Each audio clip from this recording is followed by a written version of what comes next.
What's up, YouTube? Back with another video. I want to go over this topic: how betrayal rewires your mind and rewires uh, who you are as a person.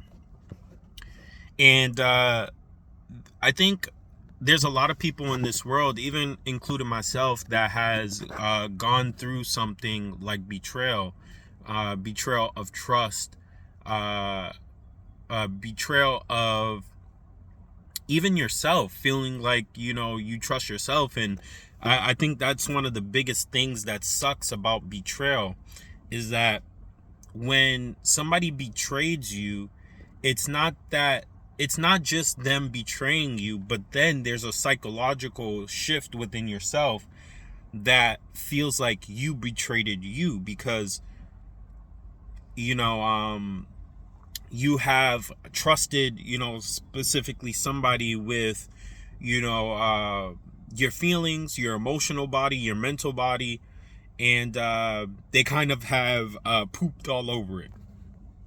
So I kind of want to talk about this topic of betrayal and, ways to, heal yourself from it. Right. And one of the biggest things that with betrayal, you have to understand that betrayal is something that it's an emotional scar, right? And I always talk about that. A lot of people don't really realize that emotional scars are worse than physical scars. With physical scars, eventually they will, heal, and eventually, you'll more so get through it in a particular way, right? But emotional scars are something that can live for generations. You have to understand that.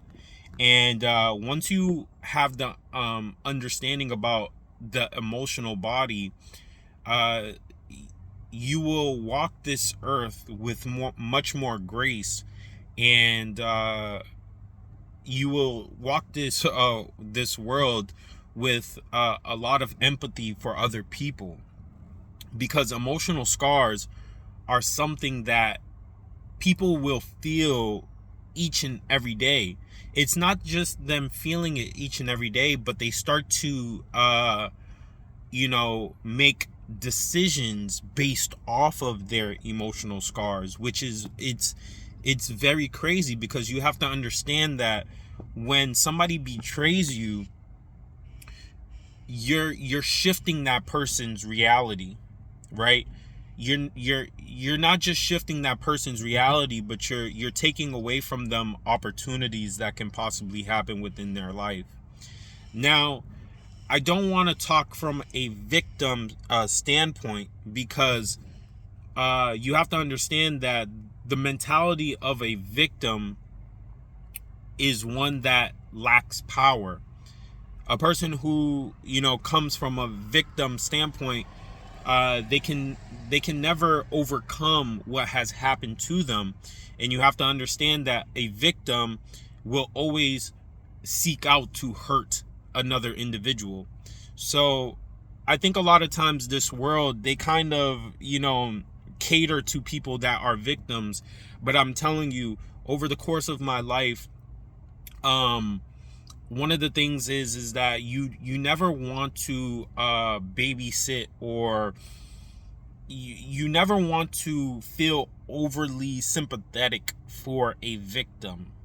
You can have empathy and understanding for a victim, but you kind of want to keep your arm's length from victims, because victims tend to want to get revenge, or they're seeking to hurt other people, from my experience. And you have to be very, very careful from it. So the way to start healing yourself from these betrayals set of points, it's going to take a lot of time.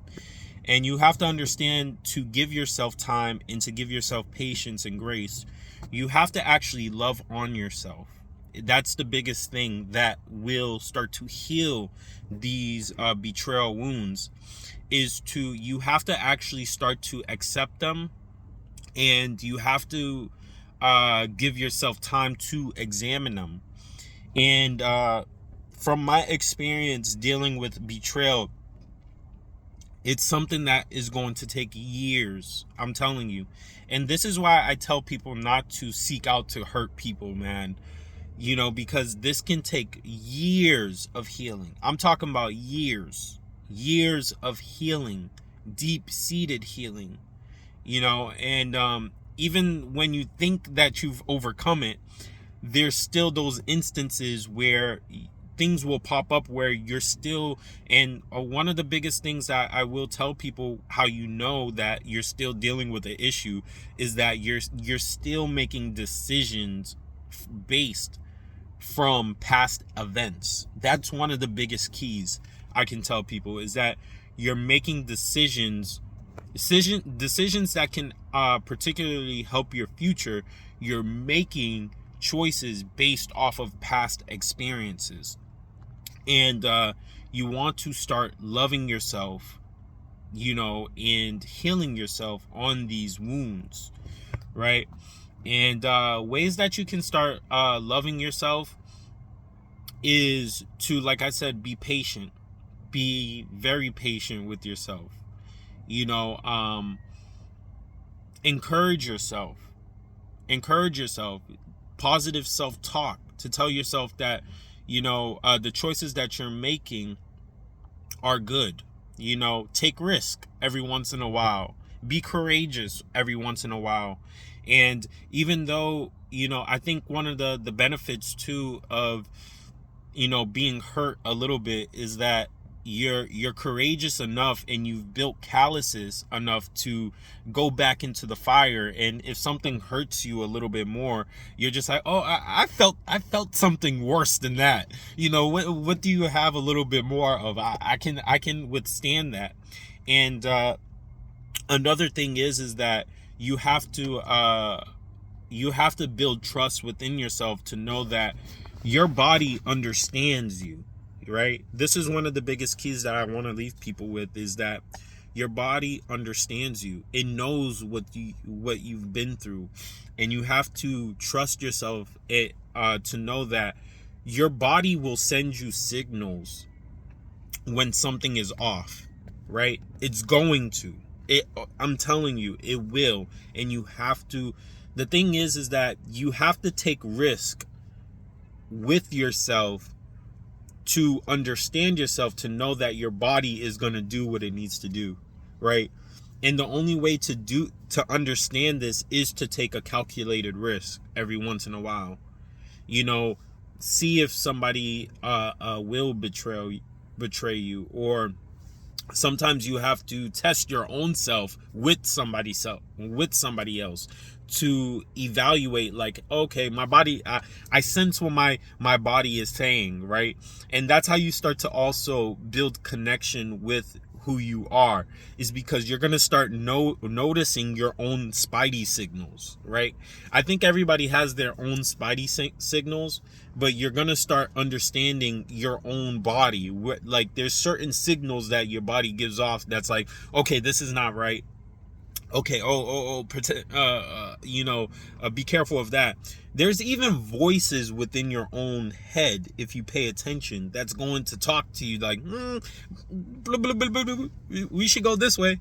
And that's the beautiful thing about being in tune with who you are and starting to love yourself, is that you're going to start having, these psychic and mental connections with yourself, man.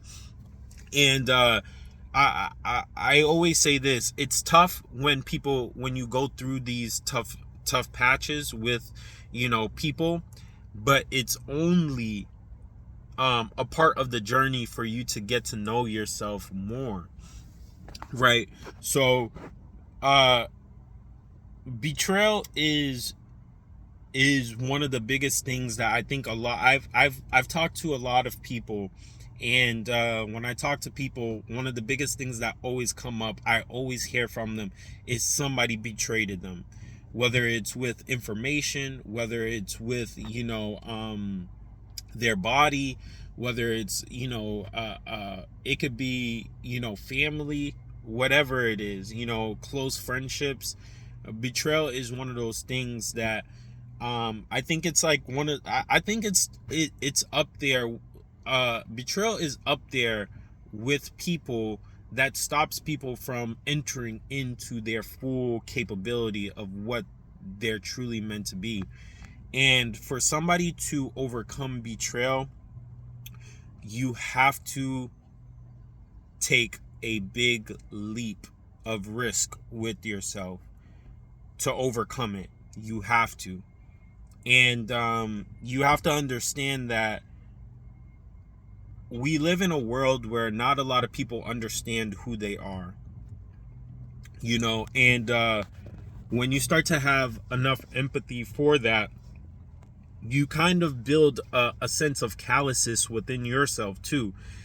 You're not looking for anybody to really appease you, or to, to trust you with your information, because on this journey you start to trust yourself.